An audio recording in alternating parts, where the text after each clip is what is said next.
Hello everyone, welcome to blessings academy. আজকে GI এর যেটা শুরু করব সেটা হচ্ছে সেট ওয়ান। ঠিক আছে, এতদিন পর্যন্ত তোমাদের চ্যাপ্টার ওয়াইজ ক্লাস নিয়েছি এবং মেন মেন যে চ্যাপ্টারগুলো তোমাদের প্রশ্ন আসে সেই সমস্ত চ্যাপ্টারই তোমাদের করানো হয়ে গেছে। তো সেই হিসেবে আজ থেকে আমরা শুরু করব সেট হিসেবে। তো সেখানে একসাথে অনেকগুলো প্রশ্ন থাকবে। ঠিক আছে, তাহলে সেট ওয়ানের প্রথম প্রশ্ন কি বলেছে দেখো। প্রথমটা আমাদের বলেছে যে ইংরেজি বর্ণমালার ক্রম অনুসারে নিম্নলিখিত চারটি অক্ষরগুচ্ছের মধ্যে তিনটি একটি নির্দিষ্ট সাদৃশ্যপূর্ণ এবং সেই কারণে একটি দল গঠন করে। কোন অক্ষরগুচ্ছ সেই দলের অন্তর্ভুক্ত হবে না? ঠিক আছে, তাহলে অড ওয়ান আউটের প্রশ্ন। তো এই ধরনের প্রশ্ন যদি পরীক্ষা থাকে তোমাকে এতটা যে ডিটেলসে পড়ার দরকার নেই। যখনই এখানে তুমি দেখবে যে অড ওয়ান আউট বা এই লেখাটা না দেখলেও হবে, যে প্রশ্নটা যদি তোমাকে এই প্যাটার্নে দেওয়া থাকে তাহলে সেক্ষেত্রে এটা অড ওয়ান আউটের প্রশ্ন বা ক্লাসিফিকেশনের প্রশ্ন। তো সেইভাবে আমরা এটাকে ট্রিট করব। আচ্ছা, তাহলে ফার্স্ট অপশনে রয়েছে কে কিউ এন। ঠিক আছে, তাহলে কে কিউ এন মানে হচ্ছে 11, 17 আর এদিকে হচ্ছে 14।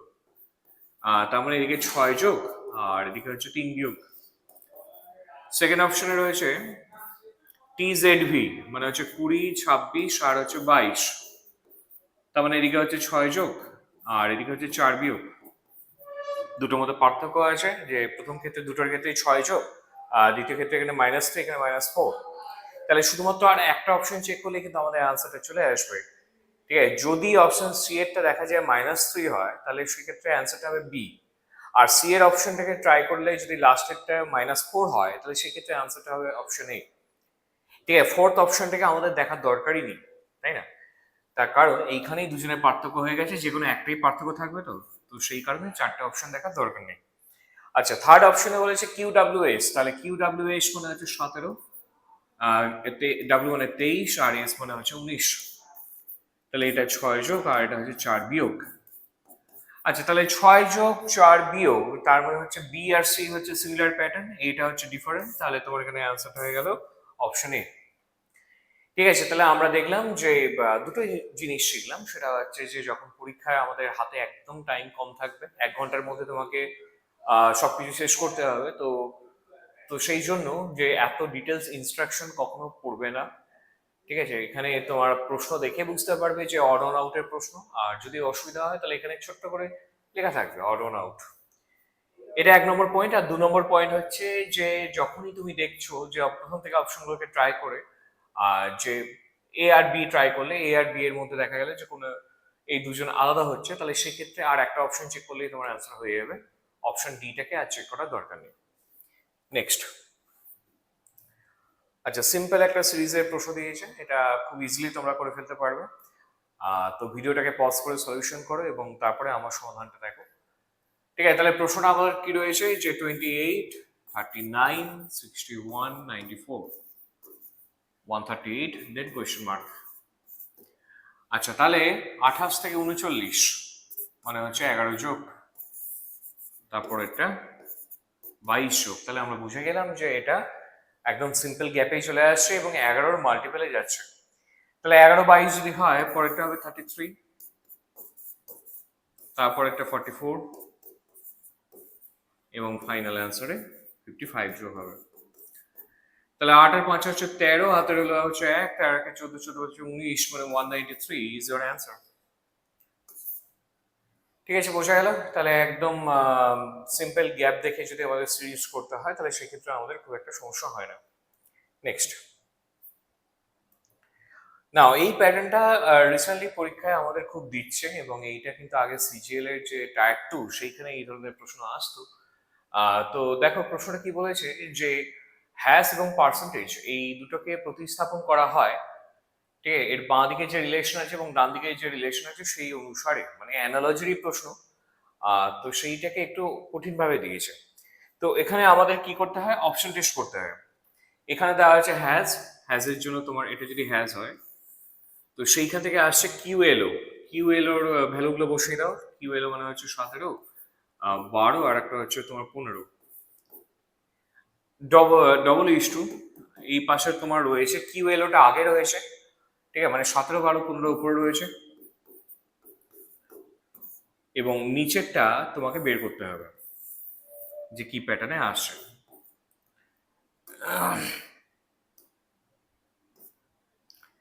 ঠিক আছে, তাহলে এখানে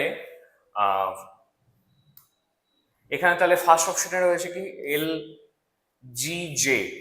ঠিক আছে, তার মানে হচ্ছে যদি আমি হ্যাজের জায়গায়, মানে এটা হচ্ছে হ্যাজ আর এটা হচ্ছে পার্সেন্টেজ, তাহলে হ্যাশের জায়গায় যদি আমি এল জি জে বসাই, ঠিক আছে, এল মানে হচ্ছে 12, জি মানে হচ্ছে 7, আর জে মানে হচ্ছে 10, তাহলে আমরা দেখতে পাচ্ছি কি ওপর থেকে যখন নিচের দিকে নামছে তখন সবকটা কিন্তু 5 করে যোগ হচ্ছে, তাই না? 12 5 17, 7 আর 5 12, 10 আর 5 15, তাহলে ওই দিকেও আমাদের কিন্তু 5 করে বাড়তে হবে। তাহলে এদিকেও যদি আমরা 5 করে বাড়াই তাহলে 7 আর 5 22, 12 5 17, আর 15 5 হচ্ছে 15 5 হচ্ছে 20। ঠিক আছে, তাহলে 22 এর ভ্যালুটা কত? 22 এর ভ্যালু হচ্ছে ভি, 17 মানে হচ্ছে কিউ, আর এটা মানে হচ্ছে টি। তার মানে এদিকে অ্যান্সারটা হবে ভিকিউটি, এবং প্রপারলি এখানে কিন্তু ভিকিউটি বসে আছে। ঠিক আছে, বা ভিকিউটি বসেও চেক করতে পারতে যে 5 করে গ্যাপ হচ্ছে কিনা। তো এইভাবে কিন্তু আমাদের চেক করতে হয়। আমাদের ভাগ্য ভালো যে ফার্স্ট অপশনটাতে অ্যান্সার হয়ে গেল। যদি না হতো তাহলে সেক্ষেত্রে আমাদের সেকেন্ড, থার্ড, ঠিক আছে, মানে 3টে অপশন চেক করতে হতো। এবিসি চেক করলাম, যদি না হয় তাহলে সেক্ষেত্রে অটোমেটিক্যালি অ্যান্সারটা অপশন ডি। ঠিক আছে, তাহলে এইটা আমাদের কিন্তু লেন্দি প্রশ্ন তখনই হয়ে যাবে, ধরো তুমি এ থেকে স্টার্ট করছো, এ হলো না, বি হলো না, দেন সি এরটা অ্যান্সার হলো, তাহলে সেই ক্ষেত্রে কিন্তু একটু ক্যালকুলেশন হয়ে যাবে, আর সময় লাগবে একটু। ঠিক আছে, নেক্সট। আচ্ছা, সিমিলার আরেকটা প্রশ্ন দিয়েছে, তাহলে যারা প্যাটার্নটা প্রথমবার শিখলে তারা অ্যাপ্লাই করো এবং আমার সাথে মিলিয়ে নাও। ঠিক আছে, এখানেও তাই, যে ফার্স্ট এটা তোমাকে বলে যে হ্যাজ, তাহলে হ্যাজ থেকে যাচ্ছে ওয়াই এফ আই, ওয়াই মানে হচ্ছে তোমার 25, এফ মানে 6, আই মানে হচ্ছে 9। একইভাবে এলএসভি, এলএসভি থেকে যাচ্ছে পার্সেন্টেজ। ঠিক আছে, তাহলে এল মানে হচ্ছে 12, এস মানে হচ্ছে 19, আর ভি মানে 22। তো সেইখান থেকে আমরা যাচ্ছি পার্সেন্টেজে। ঠিক আছে, ফার্স্ট অপশনে রয়েছে ইউবিই। ঠিক আছে, তাহলে ইউবিই যদি হয় তাহলে ইউ মানে হচ্ছে 21, বি মানে হচ্ছে 2, আর ই মানে হচ্ছে 5। আচ্ছা, তাহলে 21 থেকে 25 4 যোগ, 2 থেকে 6 4 যোগ, 5 থেকে 9 4 যোগ, তাহলে সবকটা 4 করে যোগ হচ্ছে। তাহলে এই ক্ষেত্রেও আমাদের 4 করে যদি যোগ হয় তাহলে 12 আর 4 হচ্ছে 16, 19 আর 4 হচ্ছে 23, আর 22 আর 4 হচ্ছে 26। 16 মানে হচ্ছে কি, 16তে কে আছে? ও পি, পি হচ্ছে 16তে, 23 হচ্ছে ডাব্লিউ, আর 26 হচ্ছে জেড, তাহলে P W Z. P W Z কি আছে? এখানেও আমাদের ভাগ্যটা খুব ভালো, ফার্স্ট অপশনটাতে কিন্তু আনসার চলে এলো। ঠিক আছে, অপশনগুলো কিন্তু আমি সেই হিসেবে দিয়েছি যেভাবে পরীক্ষা দেওয়া ছিল। আমি মোটেও চেঞ্জ করিনি, যে কোনো অ্যান্সার যদি অপশন সি থাকে সেটাকে এ তে দিয়ে দিলাম, এরকম কিন্তু করিনি। তাহলে সেই হিসেবে আমরা দেখতে পেলাম যে ফার্স্ট অপশনটাতে আমাদের ট্রাই করলে কিন্তু অ্যান্সার চলে আসছে। তো ফার্স্ট অপশনে হয়ে গেলে তো ভালোই, সময়টা বাঁচবে আমাদের। নেক্সট। আচ্ছা, এটা কি বলেছে? এটা একটা আমাদের সিটিং অ্যারেঞ্জমেন্টের প্রশ্ন দিয়েছে, যে A B C D S T U A 7 জন ব্যক্তি উত্তরমুখী হয়ে একটা সারিতে বসায়। ঠিক আছে, তাহলে 7 জনের একটা ঘর কেটে নিলাম।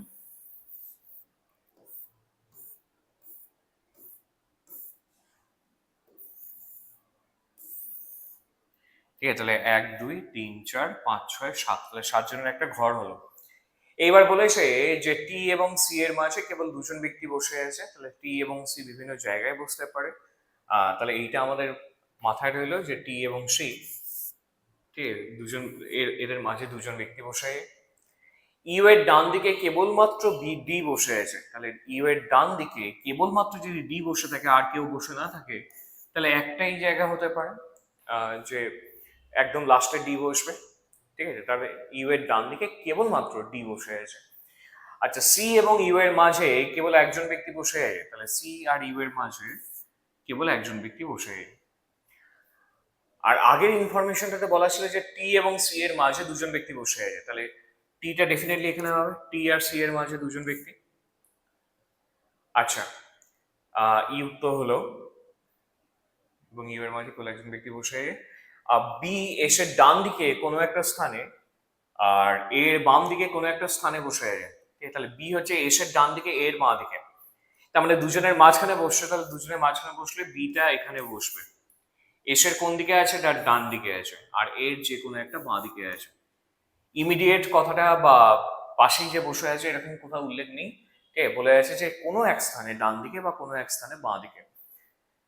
তো সেই হিসেবে বি হচ্ছে মাঝখানে বসে, তো মাঝখানে বসার জায়গায় একটাই ছিল, তো সেই হিসেবে আমি বসিয়ে দিলাম এবং আমাদের কিন্তু সলিউশন হয়ে গেল। তোমাকে প্রশ্নটা জিজ্ঞেস করেছে যে এ এবং এস এর মাঝে কতজন ব্যক্তি বসে আছে, তাহলে এ এবং এস এর মাঝে দুজন ব্যক্তি বসে আছে, তাহলে এখানে আনসারটা হয়ে গেল 2। ঠিক আছে, তাহলে আমরা একটা সিটিং অ্যারেঞ্জমেন্টের ক্ষেত্রে প্রশ্ন সলভ করার ক্ষেত্রে প্রথমে একটা ছক তৈরি করে নিলাম 7 জনের একটা ঘর, এবং সেইখানে কোনো ইনফরমেশনে পসিবিলিটি যদি প্রচুর থাকে, কারণ টি আর সি তে যদি আমি শুরু করতাম তাহলে টি সি এখানে হতে পারতো, টি সি এখানে হতে পারতো, টি সি একটা দুটো তিনটে এখানে হতে পারতো, টি সি এখানে হতে পারতো, আবার সি আর টি ঘুরে যেতে পারতো, তাহলে পসিবিলিটি অনেক বেশি ছিল। তাহলে পসিবিলিটি যদি খুব বেশি হয় তাহলে সেইটাকে আমরা সেই মুহূর্তে লিখবো না, আমরা সেই ইনফরমেশন গুলোকেই পুট করবো যেগুলো আমরা 100% শিওর।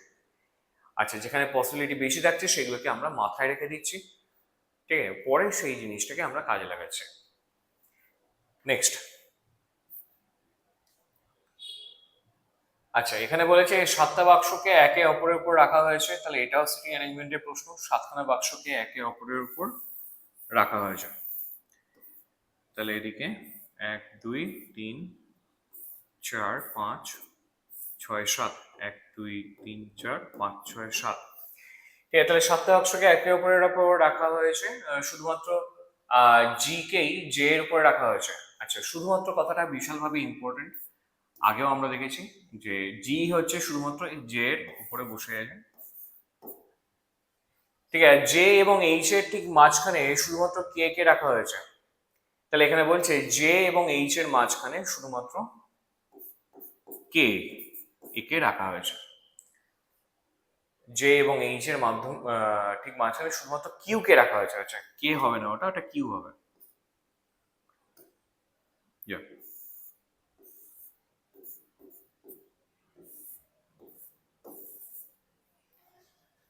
তারপরে তোমাকে বলেছে যে পি এর ঠিক নিচে শুধুমাত্র আই কেই রাখা হয়েছে, পি এর ঠিক নিচে শুধুমাত্র আই কে রাখা হয়েছে, তাহলে বাকি রইল কি? সমস্ত ইনফরমেশন আমাদের বলেই দিয়েছে, তাহলে যেটা বাকি আছে জে, জি হয়ে গেছে, এইচ হয়ে গেছে, আই হয়ে গেছে, জে হয়ে গেছে, ও বাকি আছে, ঠিক আছে, ওটা শুধুমাত্র বাকি আছে, পি কিউ বসে গেছে, তাহলে ওটা এখানে বসে গেল। তোমাকে প্রশ্ন কি করেছে যে ও এবং আই এর মাঝখানে কতগুলি বাক্স আছে, তাহলে ও এবং আই এর মাঝখানে শুধুমাত্র একটাই বাক্স আছে, সেটা হচ্ছে পি, ঠিক আছে, তাহলে অনলি ওয়ান হচ্ছে তোমার অ্যান্সার। ঠিক আছে, শুধুমাত্র কথাটা বা কেবল শব্দটি এখানে খুব ইম্পর্টেন্ট, ইংলিশে থাকবে তোমাকে অনলি দেওয়া থাকবে, যেমন এখানে এইটার দেওয়া রয়েছে, তো তারপরে আর কেউ বসবে না, তো সেই হিসেবে আমরা এগুলোকে ডাইরেক্টলি ইউজ করতে পারি, এটা দিয়ে করলে আমাদের সুবিধা হয়। নেক্সট, আচ্ছা র্যাঙ্কিং এর একটা প্রশ্ন দিয়েছে, র্যাঙ্কিং এর চ্যাপ্টারটা তোমাদের কিন্তু করানো হয়নি, কারণ আমি যখন ওভারঅল একটা চেক করছিলাম তখন র্যাঙ্কিং থেকে আমি বেশি প্রশ্ন দেখতে পাইনি, তো একটা যখন প্রশ্ন আমি দেখেছি নিশ্চয়ই আমি দেখবো যে আরো বিভিন্ন প্রশ্ন পাওয়া যায় কিনা, এবং এই চ্যাপ্টারটা তোমাদের করিয়ে দেওয়া হবে। তাহলে এখানে আমাদের কি বলেছে যে লোকেশ তার শ্রেণীতে ওপরের দিক থেকে 24তম এবং নিচের দিক থেকে 34তম স্থানে রয়েছে, তার শ্রেণীতে মোট কতগুলি শিক্ষার্থী আছে।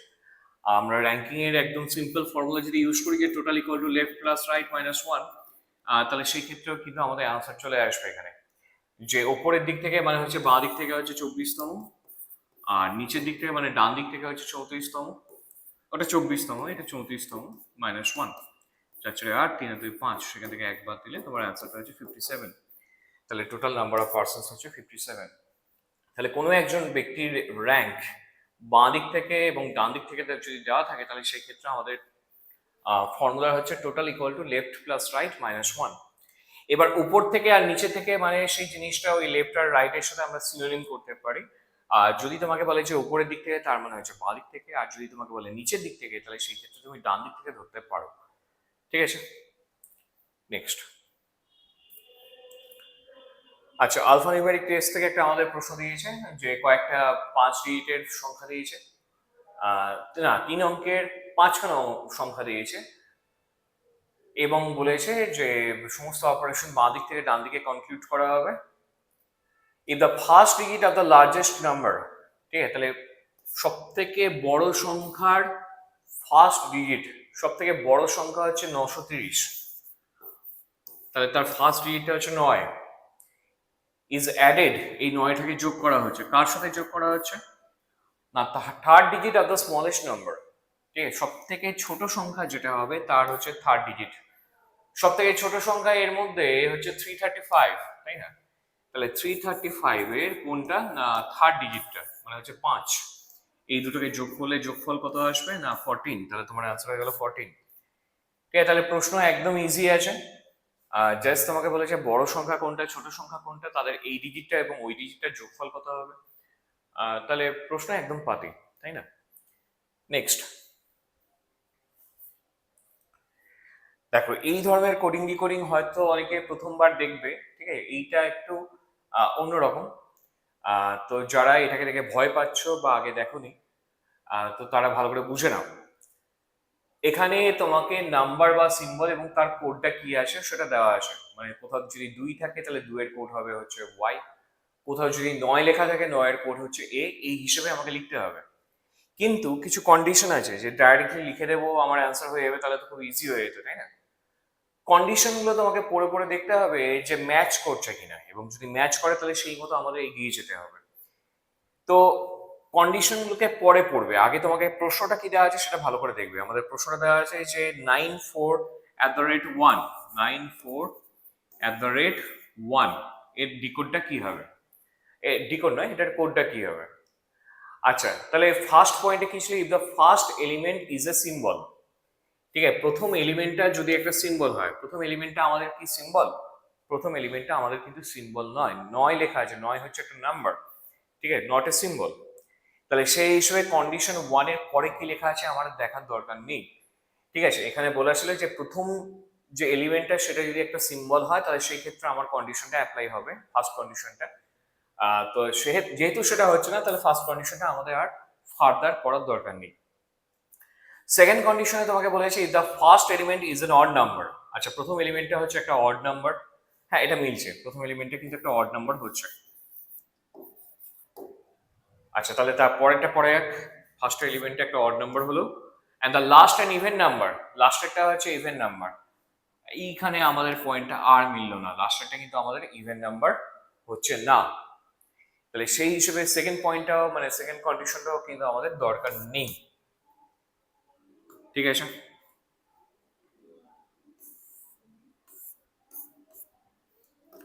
আচ্ছা থার্ড কন্ডিশনে চলে এসো, if both second and third elements are perfect squares. Second এলিমেন্টটা পারফেক্ট স্কোয়ার, মানে 4 হচ্ছে একটা পারফেক্ট স্কোয়ার, 2 স্কোয়ার। কিন্তু থার্ড এলিমেন্টটা তো সংখ্যাই নয়, পারফেক্ট স্কোয়ার হওয়ার কোনো সম্ভাবনাই নেই। তাহলে এই ক্ষেত্রে আমরা দেখলাম পার্টিকুলারলি এই প্রশ্নটাতে আমাদের তিনটে কন্ডিশনের কোনোটাই মিলল না। যদি কন্ডিশনের সাথে না মেলে তাহলে উপরের যে কোডিংটা আছে সেই কোড অনুসারে এটাকে কোড করলেই তোমার অ্যান্সার চলে আসবে। তাহলে এখানে 9 এর জন্য কত লেখা আছে, 9 এর জন্য লেখা আছে এ, 4 এর জন্য হচ্ছে এস, @হলে তোমার এখানে কোথায় গেল জেড, আর 1 হলে হচ্ছে সি। তাহলে অ্যান্সারটা হয়ে গেল AS Z C, AS Z C, অর্থাৎ লাস্টের অপশনটা। ঠিক আছে, যদি কন্ডিশন অ্যাপ্লাই হতো তাহলে সেইভাবে আমরা অ্যান্সারটা করতাম।